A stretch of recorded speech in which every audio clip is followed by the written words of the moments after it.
నమస్తే ఓం గం గణపతయే నమః స్వర్ణలక్ష్మి నమస్తే అస్తు పరబ్రహ్మ స్వరూపిణి రాజ్యం దేహి ధనం దేహి సర్వకామాంచ దేహి మే. స్వర్ణలక్ష్మి అమ్మవారు ప్రతి ఒక్కరికి చక్కగా బ్రహ్మ జ్ఞానాన్ని ఇవ్వాలని, తద్వారా ప్రతి ఒక్కళ్ళు చక్కగా నవ్వుతూ హ్యాపీగా ప్రతి దాన్ని ఎంజాయ్ చేసే విధంగా ఉండాలని చెప్పేసి మనం అమ్మవారిని కోరుకుందాం. అంతేకాకుండా ప్రతి ఒక్కళ్ళకి చక్కగా రాజ్యం దేహి నాయకత్వ లక్షణాలని, ఒక అధికారాన్ని, పవర్ని, అథారిటీని అమ్మవారు ఇవ్వాలని, అలానే ధనం దేహి ప్రతి ఒక్కళ్ళకి విపరీతమైన ధనం ఇవ్వాలని, ఎక్కడుంటే అక్కడ ధనం ఉండాలని, ఆఫీసుల్లోనూ బ్యాంకుల్లోనూ ఇళ్లల్లోనూ ధనం శుభ్రంగా నింపుకొని ఉండాలని చెప్పేసి, అంతేకాకుండా సర్వకామార్థ సిద్ధి అనుకున్న పనులన్నీ అనుకున్న విధంగా అమ్మవారి ఇమ్మీడియట్లుగా నెరవేర్చే విధంగా మన అందరినీ ఆశీర్వదించాలని, అందరూ చక్కగా ఉండాలని చెప్పేసి అమ్మవారికి నమస్కారం చేసుకుంటూ, దానికి ముందుగా గణపతిని మనకి ధనాకర్షణ శక్తిని ప్రతి ఒక్కరికి ఇవ్వాలని చెప్పేసి మనం కోరుకుందాం. ఈరోజు టాపిక్ మనం చూసుకుంటే గురువు మారుతూ ఉన్నారు. ఎప్పుడు మారుతూ ఉన్నారు? జూన్ 2వ తారీఖున గురువు మారుతూ ఉన్నారు. అయితే ఏంటి, నాకు లాభం ఏంటి, గురువు మారితే ఏంటి? గురువు వచ్చేటప్పటికి 5 రకాల 6 రకాల ముఖ్యమైన పనులు చేస్తూ ఉంటారు. గురువు చాలా రకాల పనులు చేస్తుంటారు. ముఖ్యమైనవి మన ఇండివిజువల్ లైఫ్లో మనకి ప్రభావం చూపించేది ఫస్ట్ వచ్చేటప్పటికి ధన సంపాదనలో ఐశ్వర్యం కావాలంటే గురువు యొక్క అనుగ్రహం మనకు ఉండాలి. రెండోది సంతానం, పిల్లలు చక్కగా ఉండాలి, వాళ్ళు చదువుకోవాలంటే గురువు యొక్క అనుగ్రహం మనకు ఉండాలి. తర్వాత మనకి జ్ఞానం, అద్భుతమైన జ్ఞానం మనకు ఉండాలి. ఓకే, మనం చేసేది మంచినా చెడునా దాని గురించి లోతైన అవగాహన ఉండాలి. మనం చదువుకున్న జ్ఞానం మనకు ఉపయోగపడాలంటే గురువు యొక్క కృప మనకు ఉండాలి. అంతేకాకుండా ధర్మచింతన, మనం ఫాలో అయ్యేది కరెక్ట్ మార్గంలో ఉన్నామా, లేదంటే సన్మార్గంలో ఉన్నామా, లేదంటే తెలవకుండా వేరే మార్గంలో ఉన్నామా, రాంగ్ గైడెన్స్లో ఉన్నామా, రాంగ్ ఇన్ఫ్లుయెన్స్తో ఉన్నామా, ఇలాంటి యొక్క అన్ని విషయాలు మనకి గురువు ద్వారానే తెలుస్తుంది.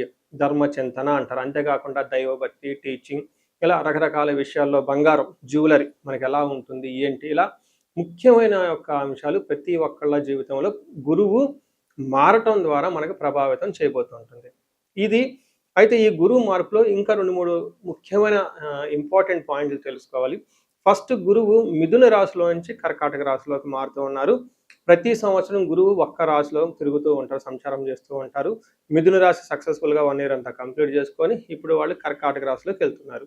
అయితే కర్కాటక రాశిలోకి 12 సంవత్సరాల తర్వాత వచ్చి ఉన్నారు కాబట్టి ఈ యొక్క కర్కాటక రాశిలో గురు సంచారం చాలా ముఖ్యమైనది. ఎందుకంటే కర్కాటక రాశిలో గురువు ఉచ్చ స్థానంలో ఉన్నారు. మంచి చక్కగా ఈ సంవత్సరం అంతా పిల్లలు ఎవరు పుట్టినా కానీ వాళ్ళకి గురువు జాతకంలో వచ్చే స్థానంలో ఉండి మంచి యోగ్యతను ఇస్తూ ఉంటారని మనం చెప్పుకోవచ్చు.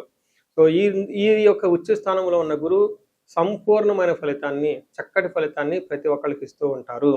అయితే వాళ్ళ యొక్క ప్రభావం 12 మనుషుల మీద ఉంటుంది. ఈ మనుషులందరూ 12 రకాల రాశులుగా విభజించడం జరిగింది. కొన్ని రాశులకి, చాలా వరకు రాశులకి అనుకూలంగాను, కొన్ని రాశులకు ప్రతికూలంగాను, కొన్ని రాశులకి సామాన్యంగాను ఉండే అవకాశం ఉంటుంది.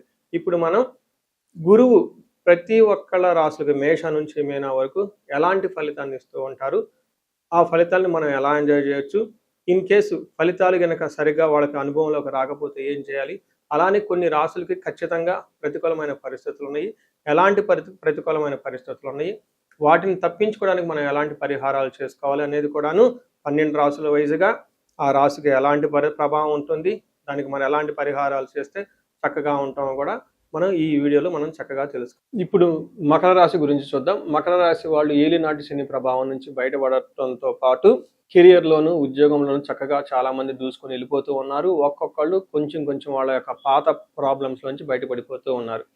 అయితే కొంతమంది వాళ్ళ ఇండివిజువల్ జాతకంలో వాళ్ళలో దోషాలు, శాపాలు ఉండటం వల్ల ఇబ్బందులు పడుతూ ఉన్నారు. అలాంటి కాల్స్ కూడా నాకు వస్తున్నాయని గమనించాలి.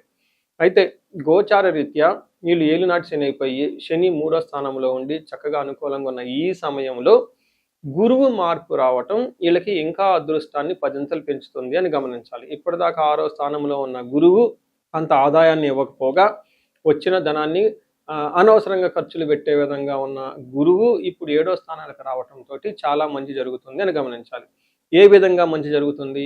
మన సంస్కృతంలో మహర్షులు ఏం చెప్పారంటే, మన పురాతన గ్రంథాల్లో రాజదర్శనం, ఆరోగ్యం, గాంభీర్యం, గాత్ర పోషణం, అభిష్ట కార్య సిద్ధిచ్చ సప్తమస్తే భవేద్ గురు అని చెప్తారు. అంటే రాజదర్శనం, హైయర్ అఫీషియల్ని కలుస్తూ ఉంటారు, ఇన్ఫ్లుయెన్షియల్ పీపుల్ని కలుస్తూ ఉంటారు, ఆరోగ్యం బాగుంటుంది, గాంభీర్యం అంటే చాలా గాంభీర్యంగా ఉంటారు, డిగ్నిటీగా ఉంటారు, స్టైలిష్గా ఉంటారు, హైఫైగా ఉంటారు. గాత్ర పోషణం, శరీరాన్ని చాలా చక్కగా నీట్గా పెట్టుకుంటూ ఉంటారు. అభీష్ట కార్యసిద్ధి, అనుకున్న పనులన్నీ అనుకున్న విధంగా టకా చేసుకుంటూ చక్కగా సక్సెస్ఫుల్గా వెళ్ళిపోయే అవకాశం ఈ రాశి వాళ్ళకి చాలా ఎక్కువగా ఉంది, బాగుందని చెప్పుకోవాలి. అంతేకాకుండా వీళ్ళకి పిల్లలకు సంబంధించిన వ్యవహారాల్లోనూ, అన్నాదమ్ముల మధ్య సరైన సత్సంబాలు ఉండటంలోనూ, వీటితో పాటుగా గురువు పరిపూర్ణంగా చక్కగా ఉండే అవకాశం వలన అన్ని విధాలా బాగా రాణిస్తారని చెప్పుకోవాలి. అయితే వీళ్ళకి ఓవర్ కాన్ఫిడెన్స్ ఉండే అవకాశం ఎక్కువ ఉంటుంది. అలానే వీళ్ళు ఓవర్ కాన్ఫిడెన్స్ తోట పెద్దవాళ్ళ యొక్కని ఆశీర్వాదం తీసుకోకుండా ఉండకండి. అలానే గురువుల్ని చక్కగా 1-2 సార్లు సందర్శించండి. ఇంపార్టెంట్ అయిన డెసిషన్లు తీసుకునే ముందు ఒక్కసారి ఇండివిడ్యువల్గా మీ లెవెల్లో మీరు రెమెడీస్ చేసుకోవడం చాలా ఇంపార్టెంట్.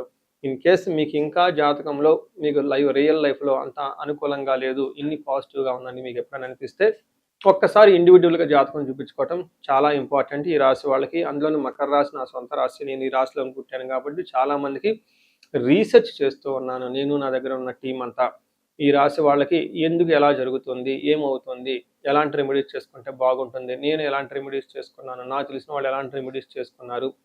అయితే ఇప్పటిదాకా బాగున్న ఈ రాశిలో ఇంకా చాలామంది బాగుగా ఉండాల్సిన అవసరం ఉంది. వాళ్ళ రియల్ లైఫ్లో ఎక్కడైనా ఇబ్బందులు పడుతూ ఉంటే ఒకసారి కన్సల్టేషన్ తీసుకోవటం చాలా ఇంపార్టెంట్ అని చెప్పేసి నేను కోరుతున్నాను. నమస్తే.